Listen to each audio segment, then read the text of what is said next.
What's up, guys? Just thought we'd do something kind of new here. I find myself doing a 15-minute drive to work every day, and I'm like, man, I can use that time to do something.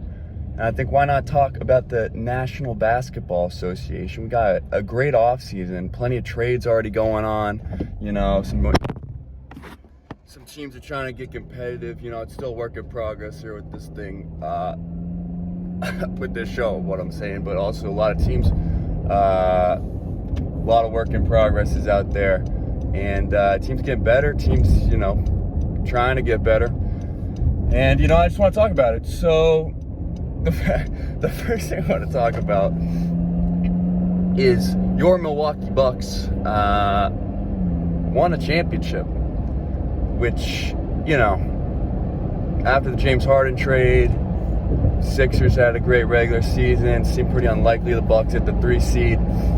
Got kind of lucky. Giannis became freaking crazy good at basketball and decided to make some free throws. And, here we are with a title in Cream City. But here's the thing. If you were to look back on their playoff run, how much credit do you give head coach Mike Budenholzer?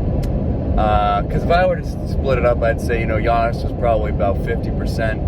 I know he got hurt, and they kind of pulled it off anyway, but, I think we can all agree Giannis at least is the majority. Give him 40, 50%. My man, Cash Money Chris Middleton, I think you got to give him, 20. He had a lot of clutch shots, came up big in crunch time.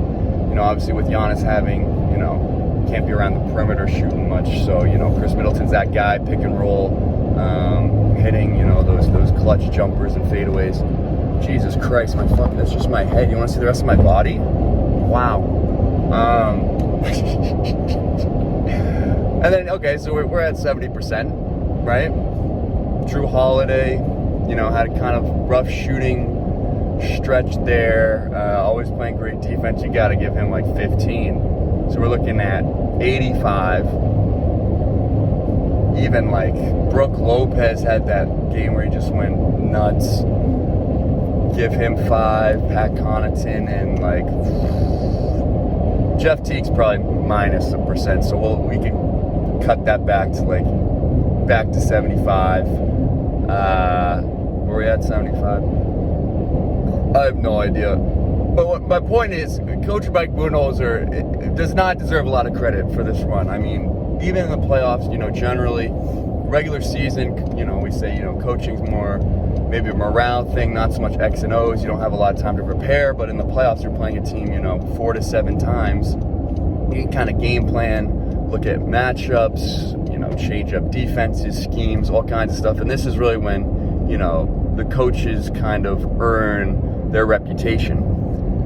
And throughout the playoffs, I don't know if you can really say Mike Budenholzer made any adjustments that kind of paid off. I mean, the Bucks really was just the force of their will that got them across. It was just Giannis freaking going straight to the hoop, to the rack, and getting fouls, and whether he was going to make free throws, kind of that's what it came down to. There wasn't a lot of, let's get Drew Holiday coming off ball screens. Let's, get Chris Middleton doing something other than a fucking pick and roll and dribbling the air out of the ball. And it was just a matchup thing of, let's see if our ISO guys can beat the other team's ISO guys. And, it was enough. Obviously, Nets had injuries, and you're going to need luck. Any championship team is going to have an element of luck involved. It's just impossible for everyone to stay healthy.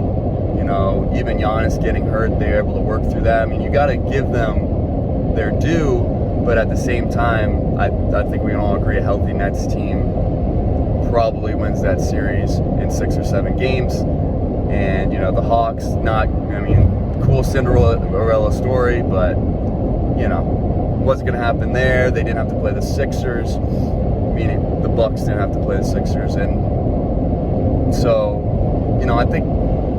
I don't know if anyone's like, yeah, Milwaukee's like a repeat title. I mean, obviously they'll be in the running, but I don't know if anyone feels good putting money down on Milwaukee as, the 2020 2022. Is it the year after the year? We'll say 2022 NBA champions. I don't think anyone's going to say that. So my solution to this problem of having a coach that just won a title, but really, you know, he's the guy in your group project that gets the A, but, you know, fucking did the title page on the Google Slides. And that's it. So my recommendation for these Milwaukee Bucks is you trade Mike Budenholzer. Now it's the Celtics here with Doc Rivers. You can trade coaches. I have no idea how that works with payroll. I'm assuming it's a separate thing in 2K. It's a separate, like, you have a coach's like budget, and then you have, you know, your fucking whatchamacallit, your salary cap and all that for players and whatnot. And I think, you know, you could say he just won a title, so I know, you know, no one really likes Mike Budenholzer, let's be honest. Seems like a great guy, doesn't look like he ever sleeps. He's always got like baggy eyes, and his hair's like all freaking unkempt. He's like if the Joker retired and like still had all the shit going on in between his ears and just didn't have a way to express it. I don't know, man. He just doesn't look like he's doing okay. At any time, any halftime interview or in between quarters or whatever, he looks like he's struggling. That aside, though, he just won a title, so he's got to be happy about that. So hopefully he's sleeping this offseason. So you're getting a healthy, rested Mike Budenholzer coming off a title. I would think some team might be interested. You could probably, you know, fleece the Kings into like, and maybe you package Budenholzer with like DiVincenzo, and you try and upgrade at, you know, that fifth starter on the Bucks, you know. And you do that, you shop him around, and see what you can get, I think. Or maybe, you know, they just lost all their first round picks to get Drew Holiday. Maybe you try and recover one of those, and I think there are still enough coaches out there, and obviously, see, that was the exit did that. That was tough. Oh, I'm just gonna get a crash because I've never done this before. All right, like I was saying, they need to recover some of their picks because they got rid of all of them to get Drew Holiday. So maybe you recover one of those, and then you might think, well, who can do better than Mike Budenholzer? And like I gotta think, like and listen, I'm not in Milwaukee's locker room. I don't get the sense that the players are like, yeah, man, like Mike Budenholzer's the reason we won. This guy's like a freaking genius X and O's guy. It's kind of just like, man, we just played really freaking hard, and we're just very gifted athletes and basketball players. Jesus Christ, I'm just a talking head. We're just really good basketball players. And so we're just going to bully some people, going to make some tough shots, and that's that. And I feel like if they had a more element of like a real offense, and you get Chris Middleton coming off of like Brook Lopez screens, you have some more just action away from the ball, man, because it's all on ball dribbling, post up, shit like that. Get a couple more off ball screens going. I think Milwaukee has a better chance, because now that if the Nets get healthy, Sixers, who knows what they do with Ben Simmons, but if they improve their roster, that remains to be seen. I think teams are going to have plans, and I don't know if Chris Middleton can shoot the same way he did this playoff run. Like, it seems like very hard to repeat what just happened this year for them, just externally in those circumstances and internally as a team. We don't know who they'll bring back, and I just think there's got to be, you know, Sam Cassell was a guy that interviewed for a couple positions. A lot of assistant coaches, I think, I think that it just needs to mix it up. And I know it would be tough PR, it would be a tough sell to be like, sorry, Mike, you're now the coach of the fucking Sacramento Kings, man, but we appreciate everything you did for our city.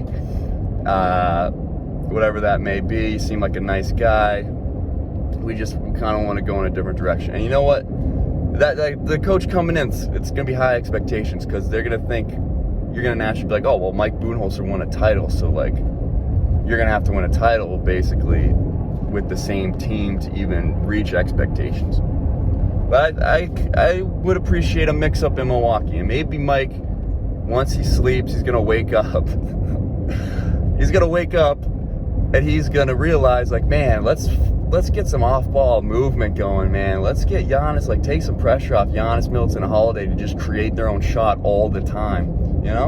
And they could be off-ball, like Chris Middleton, Drew Holiday can play off-ball. Giannis is not gonna get a lot of screens for him, but at least, you know, like, at